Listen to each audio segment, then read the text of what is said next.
గురువుగారు, చెప్పమ్మా. మళ్ళీ ఏం సందేహం పట్టుకొచ్చావు? మందులు రకరకాల మందులు తయారు చేస్తాం కదా గురువుగారు మనం. అవునమ్మా. దాంట్లో రకరకాల మందుల్లో రకరకాల ఔషధాలు వాడతారు, అవునమ్మా. హెర్బ్స్ వాడతారు. సో వాటి శుద్ధి ఎలా చేయాలి? డైరెక్ట్ గా వాడకూడదు కదా అన్ని. అవునమ్మా. శుద్ధి ఎలా చేయాలి అనేది డౌట్ గురువుగారు. చాలా మంచి ప్రశ్న అమ్మా. అసలు ఇవాళ ఆయుర్వేదం చేసేవాళ్ళు నేను అనుకోవడం అది మన నిజం, నేను ఎంతవరకు కరెక్టో నాకు తెలియదు, కానీ మోర్ దెన్ 70-80% పీపుల్కి మూలికల్లో టాక్సిన్ ఉందని కానీ దాన్ని శుద్ధి చేయాలని కానీ ఐడియా లేదమ్మా. నేను చాలా పెద్ద పెద్ద ఎన్నో కోట్ల టర్న్ ఓవర్ చేసి ఒక ఆయన ఫ్యాక్టరీకి కూడా వెళ్ళాను నేను. వాళ్ళు త్రిఫలా చూర్ణం తయారు చేస్తున్నారమ్మా. త్రిఫలా చూర్ణం ఏ విధంగా చేస్తున్నారంటే 1, 2, 3 కానీ 1, 2, 4 కానీ చేస్తారు. కరక్కాయ, తానికాయ, ఉసిరికాయ. ఆ పాళ్ళు ప్రకారం టన్నులు మిషన్లో పోసేస్తే అది మిక్స్ అయిపోయి వచ్చేస్తుంది, పౌడర్ అయిపోయి వచ్చేసి అది మిక్సీలో వేసి మళ్ళీ మిక్స్ చేస్తున్నారు, దాన్ని బాగా బ్లెండ్ చేస్తున్నారు. బ్లెండ్ చేసిన తర్వాత దాన్ని ప్యాక్ చేసేస్తున్నారు అంతే డైరెక్ట్గా. అక్కడ ఏమవుతుందంటేనమ్మా, అసలు సీడ్ అనేది వాడకూడదు త్రిఫలా కషాయంలో కానీ త్రిఫలా మందులో కానీ. ఓన్లీ పైన తొక్కనే వాడుకోవాలన్నమాట. గింజపాను మిగిలిన దాన్ని వాడుకోవాలి, ఉసిరికాయ కానీ తానికాయ కానీ కరక్కాయ కానీ. కానీ వాళ్ళు ఏం చేస్తున్నారు, గింజలతో సహా పౌడర్ చేసేస్తున్నారు. ఫస్ట్ థింగ్ అది.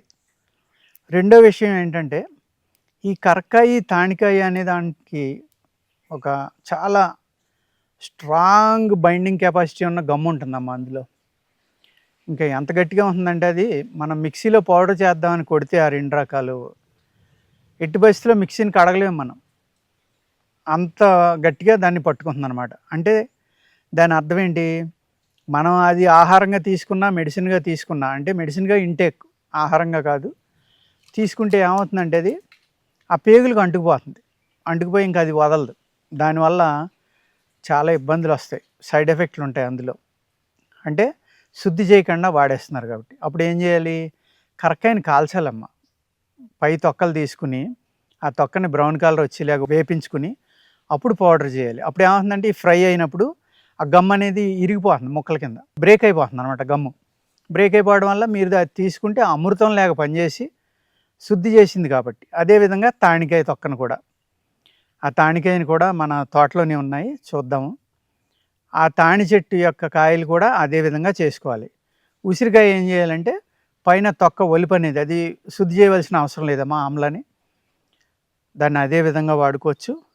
ఈ త్రిఫలా అనేది ప్రతి ఒక్కళ్ళు వాడతారు కాబట్టి ఫస్ట్ దాని గురించి చెప్తున్నానమ్మా.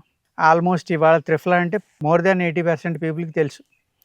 అది మోషన్ ఫ్రీగా అవ్వదని వేసుకునే వాళ్ళు కొందరు, లేకపోతే రక్తశుద్ధి అవుతుందని. 3 గుణాలు, 3 ఫలాలు అమ్మాయి త్రిఫలా. 3 ఏది, కరక్కాయ, తానికాయ, ఉసిరికాయ. ఈ 3 ఏం చేస్తాయంటే వాత పిత్త కఫాలని మన శరీరంలో ఉన్న వాటిని న్యూట్రల్ చేస్తాయమ్మా. చేయటం వల్ల అనేక వ్యాధుల నుంచి మన శరీరాన్ని మనం రక్షించుకోవడానికి ఉపయోగపడుతుంది. అదేవిధంగా ఈ త్రిఫలా అనే దాన్ని రసాయనంగా కూడా వాడుకోవచ్చమ్మా. రసాయనంగా ఎలాగంటే ఒక్కొక్క ఋతువులో ఒక్కొక్క అనుపాదనంతో, అంటే ఇప్పుడు గ్రీష్మ ఋతువు ఉంది బెల్లంతో పంచదారతోట, వసంత ఋతువు ఉంది మజ్జిగతోటి, ఇంకో ఋతువు ఉంది పాలతోటి, ఇంకో ఋతువు ఉంది పటిక బెల్లంతో. ఇలా కనుక మానకుండా దాన్ని జీవితాంతం వేసుకోవచ్చమ్మా. కానీ శుద్ధి చేయకుండా వాడితే మట్టికి చాలా ప్రమాదం అది. ఏ విధంగానంటే కిడ్నీలు పాడవడానికి కానీ, ఇంటెస్టైన్స్లో ఆ గమ్ము అంటుకుపోయి ఒక స్కేలింగ్ కింద అయిపోయి ఊడకపోవడం వల్ల అరుగుదల తగ్గడం కానీ, ఇండైజెషన్ రావడం, గ్యాస్ట్రిక్ ప్రాబ్లం రావడం, అన్ని ప్రాబ్లమ్స్ వస్తాయి. అందరూ అనుకుంటారంటే ఈయనకేంటి పిచ్చ ఏంటి, కరక్కాయ పౌడర్ వేసుకుంటే జబ్బులు వస్తాయంటాడేంటి, అన్నీ తగ్గిపోతాయి కదా అని అనుకోవచ్చు. డెఫినెట్గా తగ్గుతాయి, అద్భుతమైన మెడిసిన్ అది. ఎప్పుడు దాన్ని శుద్ధి చేసినప్పుడమ్మా. శుద్ధి చేయకుండా వాడడం అనేది జరగకూడదు. చాలా మూలికల్ని తిప్పతీగ ఉంది, అందరికీ తెలుసు. ఎందుకంటే కరోనా వచ్చినప్పటి నుంచి తిప్పతీగ గురించి ప్రతి ఒక్కరికి తెలిసింది ఆల్మోస్ట్. ఎంతోమంది దాన్ని మొక్కలు కొట్టుకుని కషాయం తాగడం కానీ, దాని ఆకు కషాయం కానీ, దాని వేరు కషాయం కానీ ఈ కరోనా టైంలో విపరీతంగా వాడారమ్మా అది. అందువల్ల చాలామందికి తెలుసు. ఆ తిప్పతీగ అనే దాన్ని శుద్ధి చేయక్కర్లేదమ్మా. ఇలాగా శుద్ధి చేసి ఉంటాయి, శుద్ధి చేయక్కర్లేని ఉంటాయి. ఈ త్రిఫలాలో ఇలా శుద్ధి చేయాలని అనేక సార్లు చెప్పారు గురువుగారు, మీరు మళ్ళీ చెప్తున్నారు అని అనుకోవచ్చు. ఇది ఎందుకు చెప్తున్నానంటే, దీన్ని ఒక కోర్సు లాగా మొదలుపెట్టి ఎవరైతే ఆయుర్వేదం నేర్చుకోవాలి మేము అనుకుని ఆ కోరికతోటి ఉంటారో వాళ్ళకి ఈ వీడియోలు చాలా చక్కగా వాళ్ళకి ఉపయోగపడాలని నేను ఇంత స్లోగా వాటి గురించి చెప్తున్నానమ్మా.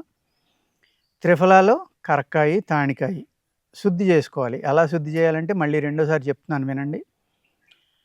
కాయలు పాళంగా మీరు తెచ్చుకోండి. తెచ్చేటప్పుడు కూడా పుచ్చు లేనివి, తేలిగ్గా లేనివి సెలెక్ట్ చేసుకోండి. నీళ్ళల్లో వేస్తే ములిగిని మట్టికే మీరు సెలెక్ట్ చేసుకోవాలండి. కరక్కాయ అయితే ఇంత పొడవు ఉండాలండి, అంటే 1 అంగుళం పైన, పసుపు రంగు కలర్లో ఉండాలి, బరువుగా ఉండాలి, నీళ్ళలో వేస్తే మొలగాలి, తేలకూడదు.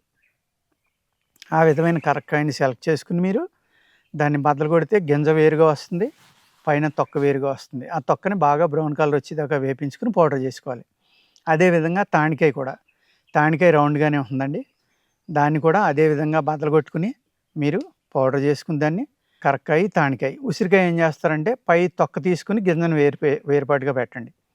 వేరుపాటుగా పెట్టి ఆ పౌడర్ కూడా కలుపుకొని మూడు సమానంగా కలుపుకుంటే కొన్ని గుణాలు ఉంటాయండి. 1, 2, 3 కలిపితే గుణం డిఫరెంట్, 1, 2, 4 కలిపితే ఇంకో రకం అండి. ఈ విధంగా మనం ఏంటంటే మన శరీర తత్వాన్ని బట్టి ఈ పౌడర్ని కలుపుకుని ఈ త్రిఫలా అనేది వాడుకుంటే అది ఓన్లీ కాన్స్టిపేషన్ పోగొట్టి సుఖ విరోచనం అవడానికైనా అందుకుంటారు. అలా కాదండి, జీవితాంతం మింగొచ్చండి నేను చెప్పిన విధంగా చేసుకుంటే. ఇది రసాయనంగా ఉపయోగపడుతుంది. రసాయనం అంటే ఏంటంటే సర్వ వ్యాధులు నివారిణి. మీకు శరీరంలోకి ఏ వ్యాధిని రానివ్వకుండా ఇది ఉపయోగపడుతుందండి.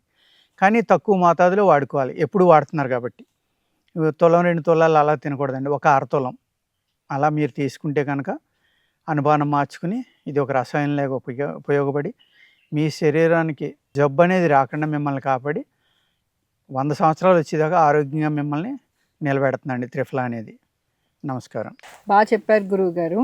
త్రిఫలా చూర్ణానికి మామూలుగా చాలా మంది బయట సూపర్ మార్కెట్స్ లో అవి దొరుకుతూ ఉంటాయి, ఎక్కడ పడితే అక్కడే దొరుకుతుంది. కొనుక్కుని తెచ్చుకుని వాడేస్తాము. అందులో అది మనకి తెలీదు, అందులో గింజలు తీసి చేశారా లేదా అనేది మనకి తెలీదు. ఎవరో త్రిఫలా చూర్ణం వాడితే మంచిది అన్నారని చెప్పి ప్యాకెట్ కొనుక్కుని తీసుకొచ్చి ఇంటికి తీసుకొచ్చి అది స్పూన్ తోటి ఏదో ఒకటి కలిపేసి వేసేసుకోవాలండి.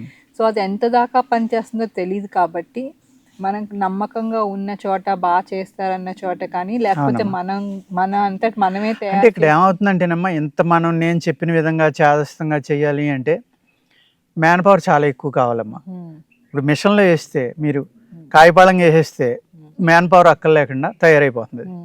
అప్పుడు మీరు కేజీ ఒక 500-1000 రూపాయలు అమ్మేయగలరు మీరు. నేను చెప్పిన విధంగా చేయాలంటే అదే త్రిఫలా పౌడర్ 5000 అమ్మాలమ్మా కేజీ, అప్పుడు కానీ వర్కౌట్ అవుతుంది. ఇప్పుడు అర్థమైంది గురువు గారు, ఆయుర్వేదం అంటే బయట అంతా చీప్ గా దొరికేస్తుంది, 500కి 1000 రూపాయలకి ఇచ్చేస్తారు అనుకుంటారు. కానీ నిజంగా కరెక్ట్ గా శుద్ధి చేసి లోపల గింజలు తీసి, ఇప్పుడు ప్రొడ్యూస్ కూడా తక్కువైపోయింది, చెట్లు తక్కువ చిన్నగా అయిపోయినాయి, సరిగ్గా కాయట్లేదు. వచ్చిన కాయల్ని లోపలి అంతా శుద్ధి చేసి కరెక్ట్ గా తీసి మ్యాన్ పవర్ యూస్ చేసి చెయ్యాలి అంటే ఆ నిజంగా ప్యూరిటీ ఉన్న ప్రోడక్ట్ కాస్ట్ ఉంటుంది. అవునమ్మా. సో ఆయుర్వేదం అంటే తక్కువగా చీప్ గా దొరికేది కాదు, అది చాలా కాస్ట్లీ అని ఇప్పుడు అర్థమైంది. మనకి అది బాగా ఉపయోగకరంగా ఉండాలి అంటే దాన్ని శుద్ధి కరెక్ట్ గా చేసి వాడమని మీరు ఇచ్చిన ఇన్ఫర్మేషన్ వాళ్ళు జాగ్రత్తగా వాడుకోవాలి, నోట్ చేసుకోవాలని కోరుకుంటున్నాను. మీకు ప్రేక్షకులకి నమస్కారం. నమస్కారం.